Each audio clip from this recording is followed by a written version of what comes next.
Assalamualaikum warahmatullahi wabarakatuh. Semangat pagi, salam sehat dan salam sejahtera bagi kita semua. Ketemu lagi dengan saya Kiki Jatnika. Di sini saya akan sedikit mengulas mengenai beberapa contoh pertanyaan di dunia perbankan. Nah, baik teman-teman, kita sambil duduk ya teman-teman ya.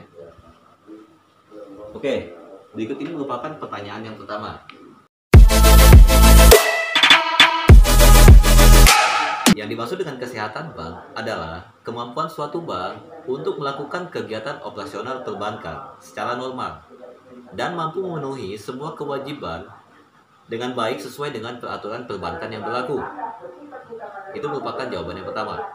Nah, kita akan jawab pertanyaan yang kedua.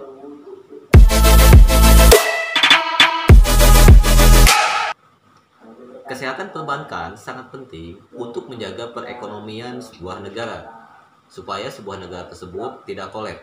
Dan yang tidak kalah pentingnya adalah aliran dana dan kredit tidak terhenti, sehingga transaksi ekonomi bisa berjalan atau kesehariannya tidak terganggu. Selain itu, kondisi kesehatan bank yang baik akan meningkatkan kepercayaan masyarakat bahwa bank sebagai tempat aman dan menguntungkan untuk menyimpan hartanya. Sedangkan bank mempercayakan sejumlah dananya untuk diolah dan dikembalikan tepat pada waktunya. Jadi bank yang baik itu adalah ketika mampu memberikan kepercayaan dari masyarakat. Selanjutnya, kita akan jawab pertanyaan yang ketiga.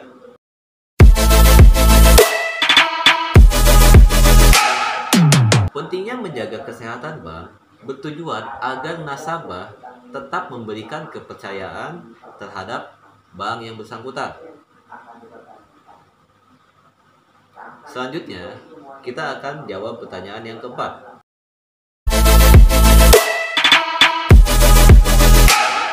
Bank wajib memelihara tingkat kesehatan bank sesuai dengan ketentuan kecukupan modal, kualitas aset, kualitas dari manajemen bank itu sendiri, likuiditas, rentabilitas, solvabilitas, dan aspek lain yang berhubungan dengan usaha perbankan. Selain itu, wajib melakukan kegiatan usaha sesuai dengan prinsip kehati-hatian. Nah, selanjutnya kita akan jawab pertanyaan yang kelima. Variabel untuk tingkat kesehatan bank yaitu dengan mengukur menggunakan dua indikator. Dua indikator tersebut apa saja? Yang pertama adalah faktor risiko kredit dengan menggunakan non-performing loans atau yang dimaksud dengan NPL. Dan faktor selanjutnya adalah risiko likuiditas dengan menggunakan loan to deposit ratio atau LDR. Untuk jawaban yang keenam, pertanyaan seperti ini.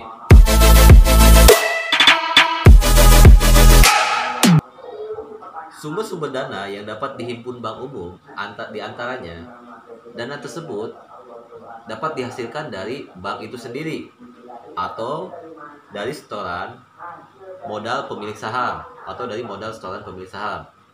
Yang kedua, sumber dana bisa diraih dari masyarakat, di mana dana itu merupakan ukuran keberhasilan bank jika bank tersebut mampu membiayai operasionalnya.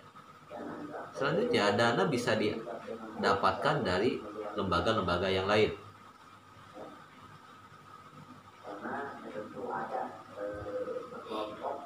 Berikut merupakan pertanyaan yang ketujuh.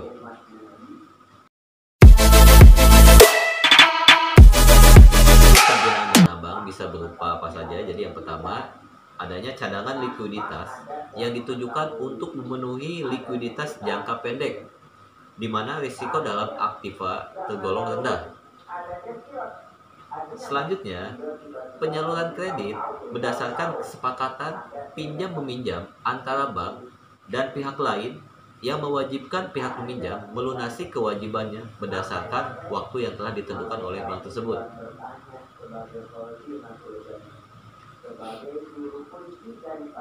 Selanjutnya, aktiva dan inventaris. Nah, jadi itu ada 3 ya. Nah, berikut ini merupakan pertanyaan yang ke-8.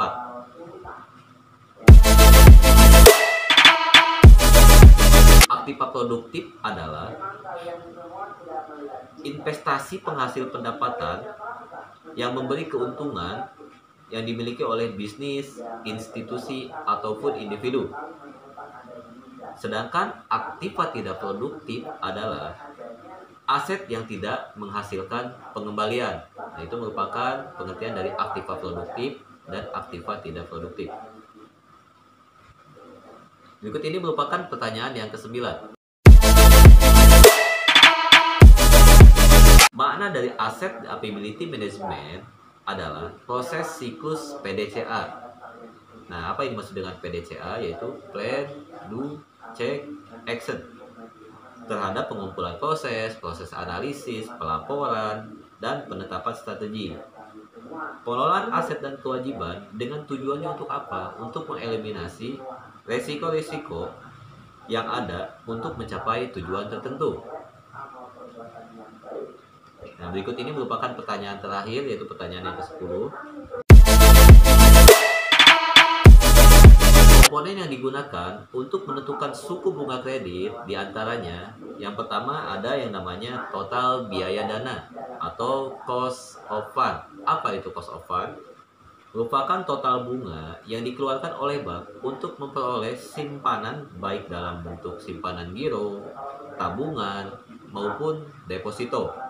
Total biaya dana ini tergantung dari seberapa besar sih bunga yang ditetapkan untuk memperoleh dana yang diinginkan. Biasanya total biaya dana ini harus dikurangi dengan cadangan wajib atau yang disebut dengan reserve recruitment yang telah ditetapkan oleh pemerintah. Selanjutnya ada yang disebut dengan biaya operasi. Nah, dalam melakukan kegiatan setiap bank membutuhkan berbagai sarana dan prasarana, baik berupa manusia ataupun alat. Penggunaan sarana dan prasarana ini pasti memerlukan sejumlah biaya yang harus ditanggung suatu bank sebagai bagian dari biaya operasional. Selanjutnya ada yang disebut dengan cadangan resiko kredit. Cadangan resiko kredit itu merupakan cadangan terhadap macetnya kredit yang akan diberikan. Nah, pasti yang namanya kredit ada resiko yang namanya macet.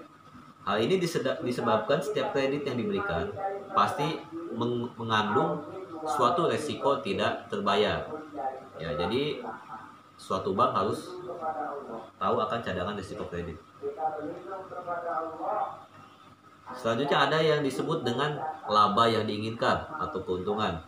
Jadi setiap melakukan transaksi, bank selalu ingin memperoleh laba semaksimal mungkin. Itu adalah salah satu target dari bank. Penentuan ini ditentukan oleh beberapa pertimbangan penting apa aja, seperti mengingat pentingnya besaran laba sangat mempengaruhi terhadap besarnya bunga kredit.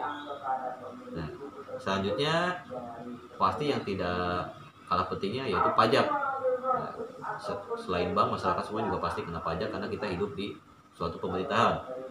Pajak ini merupakan kewajiban yang dibebankan pemerintah kepada bank yang memberikan fasilitas kredit terhadap nasabahnya.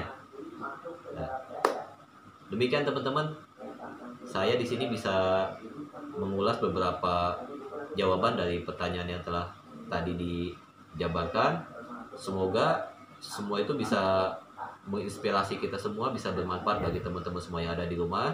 Karena mungkin di masa pandemi ini teman-teman tidak bisa melakukan aktivitas perkuliahan seperti pada umumnya, harus dari rumah masing-masing.